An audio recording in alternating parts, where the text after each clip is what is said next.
నమస్తే. ఇప్పుడు మాట్లాడేటువంటి టాపిక్ ఏంటంటే కేంద్ర హోంమంత్రి అమిత్ షా గారు ఒక అరిగిపోయిన గ్రామ్ఫోన్ రికార్డు లాంటి అంశాన్ని మళ్ళీ మాట్లాడేటువంటి ప్రయత్నం చేశారు. అదేంటంటే నరేంద్ర మోదీ ప్రధానమంత్రిగా ఉన్నప్పుడు దేశం మీద ఉగ్రవాద దాడులు జరిగితే దాని రిటాలియేషన్ ఎంత బలంగా ఉంటుందో నరేంద్ర మోదీ గారు ప్రపంచ దేశాలకు తెలియజేసేలా చేశారనేసి ఆపరేషన్ సింధూర్ గురించి మాట్లాడే ప్రయత్నం చేశారు. ఆపరేషన్ సింధూర్ కంటే ముందు జరిగినటువంటి ఉగ్రవాద దాడులు జరిగినప్పుడు బీజేపీ రాజకీయ స్వార్థం కోసం చేసినటువంటి రిటాలియేటరీ మెజర్స్ ఏవైతున్నాయో వాటి గురించి మాట్లాడే ప్రయత్నం చేశారు.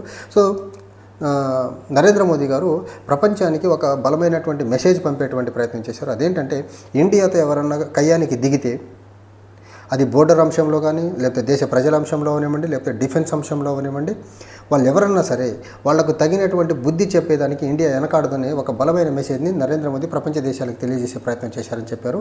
ఇది మరీ ముఖ్యంగా ఆపరేషన్ సింధూర్ యొక్క సింధూర్ యొక్క సక్సెస్ గురించి మాట్లాడే ప్రయత్నంలో ఈ మాట చెప్పేటువంటి ప్రయత్నం చేశారు. సో ఆపరేషన్ సింధూర్ అంత గ్రాండ్ సక్సెస్ చేయగలిగినటువంటి బీజేపీ ప్రభుత్వం ఎందుకు పహల్గామ్ ఉగ్రవాద దాడిలో పార్టిసిపేట్ చేసినటువంటి 4 ఉగ్రవాదులను పట్టుకోలేదు? నంబర్ 1. నంబర్ 2, బోర్డర్ సెక్యూరిటీ మిజరబుల్గా ఫెయిల్ అయిపోతే ఇదే బీరాలు పలుకుతున్నటువంటి కేంద్ర హోంమంత్రి ఎందుకు రాజీనామా చేయలేదు? నంబర్ 2.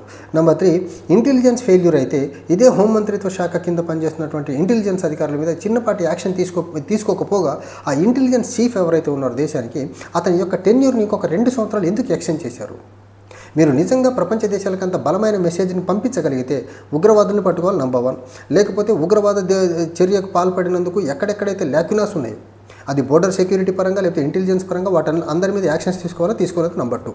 నంబర్ 3, నిజంగా నరేంద్ర మోదీ ప్రపంచ దేశాలకి బలమైన మెసేజ్ని పంపించగలిగినప్పుడు ఎంపీల డెలిగేషన్ని 33 దేశాలకి మొదటిసారి ఎందుకు పంపించారు?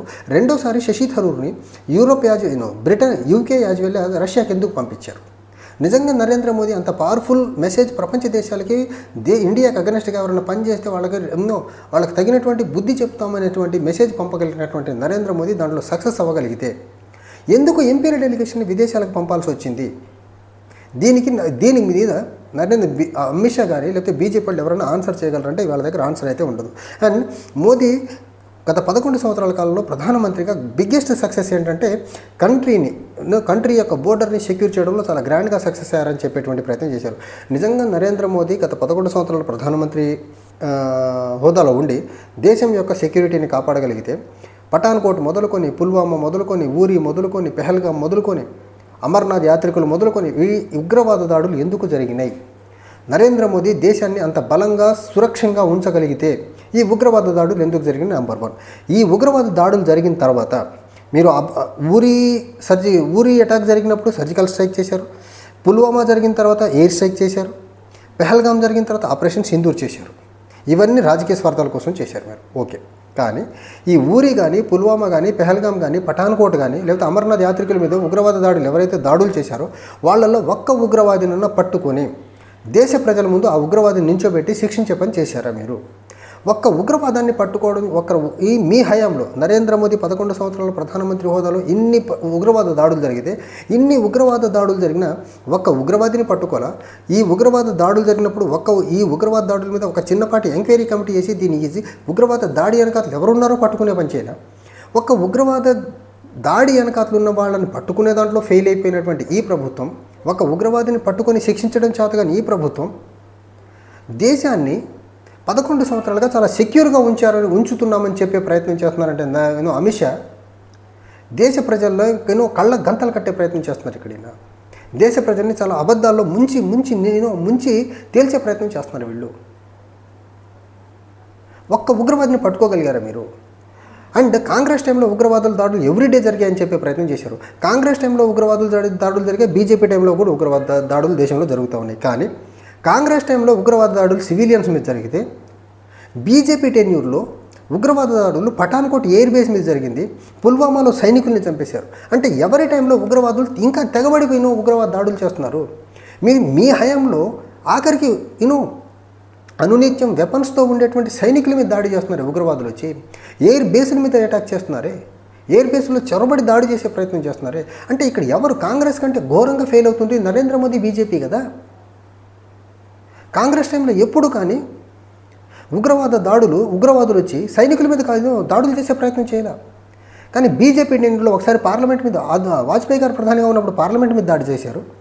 నరేంద్ర మోదీ ప్రధాని అయిన తర్వాత ఏకంగా సైనికుల మీద దీన్ని దాడి చేసి సైనికులను చంపేటువంటి ప్రయత్నం చేశారు. సో ఇక్కడ నేషనల్ సెక్యూరిటీని కాపాడే అంశంలో అనమాట, లేకపోతే ఉగ్రవాద దాడులు జరగకుండా కట్టడి చేసే అంశంలో బీజేపీ ఎక్కువగా ఫెయిల్ అయిందని క్లియర్గా అర్థమవుతుంది కదా. ఇన్స్టిట్యూట్స్ మీద దాడి చేస్తూ ఉంది బీజేపీ అధికారంలో ఉన్నప్పుడు ఉగ్రవాదులు. సో ఇక్కడ ఎవరు ఎక్కువగా ఫెయిల్ అవుతున్నారు? కాంగ్రెస్ కంటే బీజేపీ ఎక్కువ ఫెయిల్ అవుతుంది కదా. దేశానికి భద్రతగా ఉండాల్సినటువంటి సైనికుల మీదకే ఉగ్రవాద దాడులు చేస్తున్నారు. ఉగ్రవాదులు వచ్చి దాడి చేస్తే మీరు తీసుకున్న చర్య ఏంటి? పుల్వామా దాడి వెనకాతల, పుల్వామా దాడి జరిగినప్పుడు ఆ పుల్వామా దాడి వెనకాతల ఎవరిని పట్టుకొని శిక్షించారు మీరు? సో ఒక ఉగ్రవాదిని పట్టుకొని చేతగాని మీరు ఆపరేషన్ సింధూర్ గురించి గ్రాండ్ సక్సెస్ అంటారు. 11 సంవత్సరాలుగా నరేంద్ర మోదీ దేశాన్ని బాగా సెక్యూర్గా ఉంచుతున్నారంటున్నారు. నిజంగా అంత సెక్యూర్గా ఉంటే దేశంలో పుల్వామా అటాక్ ఎందుకు జరిగింది? నిజంగా నరేంద్ర మోదీ ప్రపంచ దేశాలకి ఉగ్రవాదానికి అగెనెస్ట్గా ఒక బలమైన మెసేజ్ పంపినప్పుడు, ఆ మెసేజ్ వెళ్ళిన తర్వాత మళ్ళీ పెహల్గామ్ టెర్రర్ అటాక్ తర్వాత ఆపరేషన్ సింధూర్ తర్వాత ప్రపంచ దేశాలకి భారతదేశానికి సంబంధించినటువంటి ఎంపీల డెలిగేషన్ ఎందుకు పంపించారు మీరు? ఎందుకు దేశ ప్రజల్ని నిత్యం అబద్ధాలతో మోసపు మాటలతో మభ్యపెట్టి రాజకీయంగా లబ్ధి పొందే ప్రయత్నం చేస్తారు? అది కూడా ఆర్మీ ఎఫర్ట్స్ని బీజేపీ రాజకీయ స్వార్థాల కోసం వాడుకునే దుర్బుద్ధి ఎక్కడ బీజేపీకి? అండ్ ఈ జరిగినటువంటి సర్జికల్ స్ట్రైక్ అవనివ్వండి, ఎయిర్ స్ట్రైక్ అవనివ్వండి, లేకపోతే ఆపరేషన్ సింధూర్ అవనివ్వండి, వీటికి సంబంధించి ఏ చిన్నపాటి ఎవిడెన్స్ కానీ, లేకపోతే ఒక చిన్నపాటి కమిటీనేసి కానీ, కమిటీ రిపోర్ట్ కానీ, లేకపోతే చిన్నపాటి వైట్ పేపర్ కానీ దేశ ప్రజలకు ఇచ్చేటువంటి ప్రయత్నం బీజేపీ చేసిందా? వీటి అవుట్కమ్స్ ఏంటి అసలు? సర్జికల్ స్ట్రైక్స్ అవనివ్వండి, ఎయిర్ స్ట్రైక్ అవనివ్వండి, ఆపరేషన్ సింధూర్ అవనివ్వండి, వీటి యొక్క అవుట్కమ్ ఏంటి? దేశ ప్రజలకు ఎప్పుడైనా చెప్పే ప్రయత్నం చేశారా మీరు? మరి దేశ ప్రజలకి చిన్నపాటి ట్రాన్స్పరెంట్గా చిన్నపాటి ఇన్ఫర్మేషన్ కూడా ఇవ్వని మీరు ఈ సర్జికల్ స్ట్రైక్ కానీ, ఎయిర్ స్ట్రైక్ కానీ, లేకపోతే ఆపరేషన్ సింధూర్ సక్సెస్ అయిందని ఎలా చెప్తున్నారు? ఏ బేసిస్ మీద చెప్తున్నారు? దేశ ప్రజలు ఎందుకు నమ్మాలి? ఒక పక్క చీఫ్ డిఫెన్స్ స్టాఫ్ మాట్లాడతా అవుట్డేటెడ్ వెపన్స్తో యుద్ధాలు చేస్తే గెలవలేమని చెప్తూ ఉంటారు. మీరేమో ఈ సర్జికల్ స్ట్రైక్లు, ఎయిర్ స్ట్రైక్లు, ఆపరేషన్ సింధూర్తో పాకిస్తాన్ని గజగజ వణికిచ్చామని చెప్పే ప్రయత్నం చేస్తారు. ప్రపంచ దేశాలకు స్ట్రాంగ్ మెసేజ్లు పంపామని చెప్పే ప్రయత్నం చేస్తున్నారు. ఇంకో పక్క మీ సిడిఎస్, మీ హయాంలో పనిచేస్తున్నటువంటి, మీరు అపాయింట్ చేసినటువంటి సిడిఎస్ ఆధునిక నిన్నటి వెపన్స్తో ఈరోజు యుద్ధం గెలవలేమని చెప్పే మాట చెప్తున్నారు కదా ఆయన. దాని అర్థం ఏంటి అసలు? అంటే మీ టైంలో ఉన్నటువంటి వెపన్స్ యుద్ధం చేసేదానికి సరిపోవని చెప్పకనే చెప్తున్నారు ఆయన. బీజేపీ భజన బృందం తప్ప, బీజేపీ నుంచి అబద్ధం మాట్లాడే లీడర్లు తప్ప నిజంగా ఈ ఆపరేషన్ సింధూర్ గురించి కానీ, ఎయిర్ స్ట్రైక్స్ గురించి కానీ, సర్జికల్ స్ట్రైక్స్ గురించి కానీ దేశ ప్రజల్లో ఏ ఒక్కరికి కూడా ఈ ప్రభుత్వం నికార్స్గా ఈ ఆపరేషన్ చేసిందనే ఒక క్రెడిబుల్గా ఎవరు నమ్మే పరిస్థితిలో లేరు. కానీ బీజేపీ ఈ ఫేక్ ప్రాపగాండా మొత్తాన్ని వాళ్ళ వాట్సాప్ యూనివర్సిటీ ద్వారా పబ్లిక్లో సర్క్యులేట్ చేసి దేశ ప్రజల్ని కంప్లీట్గా మిస్లీడ్ చేసేటువంటి ప్రయత్నం చేస్తూ ఉంది. అండ్ ఆపరేషన్ సింధూర్ అయిపోయి ఎన్నో నెలలు అవుతుంది. ఈ రోజుకి దాని గురించి మాట్లాడే ప్రయత్నం చేస్తారంటే రాబోయే బీహార్ అసెంబ్లీ ఎన్నికల వరకు దీన్ని క్యారీ అవుట్ చేయాలి. ఆపరేషన్ సింధూర్ యొక్క లెగసీని బీహార్లో వాడుకోవాలి. అదే వీళ్ళ దుర్బుద్ధి. అండ్ నేను బిగినింగ్లోనే చెప్పాను, ఆపరేషన్ సింధూర్ ఏదైతే చేశారో వీళ్ళు ఖచ్చితంగా బీహార్ ఎన్నికలను వాడుకుంటారు. పెహల్గామ్ ఉగ్రవాద దాడి తర్వాత జరిగేటువంటి ఇన్సిడెంట్స్ అన్నింటినీ బీహార్ ఎన్నికల్లో వాడుకుంటారని చెప్పి ఇప్పటికీ దాన్ని అలానే క్యారీ అవుట్ చేసేటువంటి ప్రయత్నం చేస్తున్నారు తప్ప దానికంటే ముందు ఒక అడుగు వేసే పని చేయలేదు. నిజంగా వీళ్ళు నరేంద్ర మోదీ గారు 11 సంవత్సరాల కాలంలో భారతదేశాన్ని చాలా సెక్యూర్గా ఉంచారు ఉగ్రవాద దాడుల నుంచి అని నిజంగా ఫీల్ అయితే, పెహల్గామ్ ఉగ్రవాద దాడి తర్వాత అపోజిషన్ పార్టీలు, మరీ ముఖ్యంగా Congress party special session of the పార్లమెంట్ని కండక్ట్ చేసి ఉగ్రవాద దాడి ఎందుకు జరిగింది, ఎక్కడ ఫెయిల్యూర్ జరిగాయో గట్టిగా పార్లమెంట్లో చర్చ జరగాలని కోరుకుంటూ ఉంటే ఎందుకు స్పెషల్ సెషన్ ఆఫ్ ది పార్లమెంట్ని నరేంద్ర మోదీ కన్విన్స్ చేయలేకపోతున్నారు? నంబర్ 1. నంబర్ 2, మీరు ఎంపీల డెలిగేషన్ విదేశాలకు పంపి బలమైన మెసేజ్ పంపించేటువంటి ప్రయత్నం చేశారు. ఆ మెసేజ్ ఎందుకు పార్లమెంట్ నుంచి పంపించేటువంటి ప్రయత్నం చేయొచ్చు కదా. నరేంద్ర మోదీ ప్రపంచ దేశాలకు స్ట్రాంగ్ మెసేజ్ పంపించేటువంటి ప్రయత్నం చేశారట. నరేంద్ర మోదీ బదులు పార్లమెంట్ నుంచి పంపితే ఇంకా బలంగా ఉంటుంది కదా. సో అమిత్ షా నోరు తెరిస్తే అబద్ధాలు, బుల్డోజ్ చేసే అంశాలని బుల్డోజ్ చేయడం, ఇది తప్ప బీజేపీ వాళ్ళు ఎప్పుడు నిజాలు మాట్లాడిన దాఖలాలు లేవు. గత 11 సంవత్సరాల కాలంలో బీజేపీ అంటేనే భారతీయ జూటా పార్టీగా మారిపోయింది. అది ఎప్పుడు నిజాలు మాట్లాడేదానికి చిన్నపాటి ధైర్యం కూడా చేయనటువంటి పార్టీ బీజేపీ పార్టీ. అండ్ ఇంకో విచిత్రం ఏంటో తెలుసా, మోడీ నిజంగా అంత బలమైనటువంటి పవర్ఫుల్ లీడర్ అయితే Donald Trump time and again నా వల్ల ఇండియా పాకిస్తాన్ మధ్య సీజ్ ఫైర్ వచ్చిందని ఎందుకు చెప్తాడు అసలు? అన్నిసార్లు ఆయన నా వల్లే సీజ్ ఫైర్ వచ్చిందని చెప్తే నరేంద్ర మోదీ దాన్ని కౌంటర్ చేసేటువంటి పని, లేకపోతే నరేంద్ర మోదీ డొనాల్డ్ ట్రంప్ చెప్తుంది తప్పని చెప్పేటువంటి పని ఎందుకు చేయలేకపోతున్నాడు?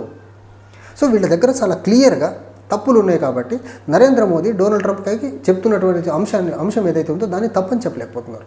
అమెరికా దగ్గర వీళ్ళు ఏదో దాస్తున్నారు, వీళ్ళకి సంబంధించినటువంటి ఇన్ఫర్మేషన్ ఏదో అమెరికా దగ్గర ఉంది. అమెరికాకి అగెనిస్ట్గా మాట్లాడితే ఇన్ఫర్మేషన్ బయట పెట్టేసి బీజేపీని ఇక్కడ రాజకీయంగా దేశీయంగా ఇబ్బందులు పాలు చేస్తారనేసి ఒక భయాందోళనలో ఉన్నటువంటి బీజేపీ డొనాల్డ్ ట్రంప్ ఎన్నిసార్లు భారతదేశం యొక్క ఇంటిగ్రిటీని, సావరిటీని దెబ్బతీసేలా మాట్లాడిన, భారతదేశం యొక్క ప్రధానమంత్రి హోదాని కించపరిచేలా మాట్లాడిన దానికి భారతదేశానికి సంబంధించినటువంటి ప్రధానమంత్రి కానీ, భారతదేశపైన ప్రధానమంత్రి లీడ్ చేసినటువంటి పార్టీ బీజేపీ కానీ ఎవ్వరు కూడా ఒక్క మాట కూడా డొనాల్డ్ ట్రంప్కి అగెనిస్ట్గా మాట్లాడదాన్ని డేర్ చేయట్లేదంటే వీళ్ళు ఖచ్చితంగా నేషనల్ ఇంట్రెస్ట్ని, ప్రధానమంత్రి పదవిని అమెరికా ముందు తాకట్టు పెట్టారని చాలా క్లియర్గా అర్థమవుతా ఉంది. అండ్ అమిత్ షా మాత్రం అబద్ధాలు చెప్పడంలో సిద్ధహస్తుడని మాత్రం ఈ పర్టికులర్ అంశంలో మాత్రం చాలా క్లియర్గా అర్థమవుతుంది. Thank you.